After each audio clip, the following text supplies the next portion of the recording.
Cole, with those last 2 wickets, where does that put you in the game now, and how do you feel now with those wickets going into tomorrow? I think we're probably still a bit behind the game, but I think those 2 wickets sort of bring us back into it a little bit. I think there's a bit of a window open for us now. It would have been nice when we had them 27 for 3 to sort of get a couple more then, but I think these 2 at the end sort of give us a bit of hope going into tomorrow. If we can start off well, then I think we'll be in with a chance of sort of setting something up in this game, hopefully. Kyle, you and Travis were the ones who got half centuries and beyond. Do you think it's a kind of pitch where you have to show some positive intent to be able to survive and to score runs? I don't think you necessarily have to sort of take that approach, but I think it's definitely an approach on this wicket that seems to have worked for the 2 of us. But I mean, Steve Smith also batted really nicely, and he sort of looked to just take his time and set the game up. So I think it's not necessarily a specific approach that you need to take on this wicket. I feel like it's a really good batting wicket, to be honest. I think myself and Travis are both probably quite positive approaching players, and I think that sort of just worked today. But I think it's a really good batting wicket, and I think just normal game plans should be good. Sorry, can you just give us an idea what it was like out there? You say it was a good pitch, but then with the fast bowling and quality of it that we saw today, both from a perspective of batting and then keeping? I think, when I say it's a good pitch, it's probably more just going on what it looks like. I think when you see a pitch that's so green, you probably expect it to do so much. I think this probably did a lot less than what we thought. It wasn't as soft as I think we would expect with the grass cover that there was. I think the wicket was actually quite firm, and there was a decent amount of pace and bounce in it. So I think, when I speak about it being a good wicket up, I mean it's probably just better than what we expected it to be.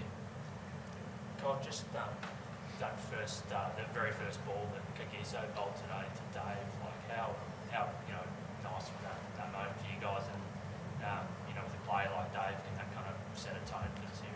Yeah, I think especially when we got bowled out for 150 odd, I think it's as much as you want to try and get the energies up, it is quite difficult. So when you get a wicket, sort of first ball of the innings, and when it's a big player like David Warner, I think that just lifts everyone up. And I think for the next sort of 10 overs, we carried that energy and that sort of adrenaline that we got from that ball. We carried it through the next 10 overs and got those next 2 wickets. And I think that, sort of set us up quite nicely. I think unfortunately we sort of fell away a bit for the next sort of 10 over period or so. But it was definitely a massive moment in the game for us. Kyle, you've obviously kept a fair bit to those quick bowlers over this year. How did that little session compare in terms of how they were hitting the gloves, and do you think some of them still have a bit more gas in the tank? You've suggested the pitch it might quicken up tomorrow. Do you think it might even fly through a little bit more? Yeah, definitely. I think definitely after lunch it seemed to pick up a bit more pace, and then towards the end of the day it seemed like Anas was starting to get it through quite nicely. So I think it's definitely a bit left in the tank for our bowlers. I think, like you said, the pitch is probably going to quicken up a little bit tomorrow if there's a bit of sun out. So it'll be interesting to see how it goes. Hopefully our bowlers can come with a bit of energy tomorrow and sort of make an impact. Kyle, for someone who's comparatively early in a test career, how tough is it to go out and fall for not many against that bowling attack and to play your own game? Does that require the trust of the dressing room and the captain to just back you to do what you do? Yeah, I think fortunately I've played a decent amount of first-class cricket, and I bat a bit higher up the order domestically. So I've sort of been in similar situations like this in the past and been able to be reasonably successful in those situations. So for myself, although it's a bigger stage and you're playing international cricket, you always have that reference point of having done it previously for your domestic side. So I just look to sort of take confidence in that and stick to the approaches that I took back home. And fortunately today it sort of went okay. So yeah. You mentioned the significance of the Warner wicket there. Rabada, he seems to relish those battles with big players. Is that something that he really takes on? Yeah, I think with KG, he's someone that, he always sort of targets the big players. I think he's one of those guys. I don't know what the stats are, but I reckon he's probably gets he's probably got the highest percentage of getting the top 3 or 4 batters out against everyone that he plays. I think that's something that he's really good at. He's our main bowler, obviously, and if we need someone to sort of crack a game open or get the opposition's big name players out, he's always the guy we look to go to.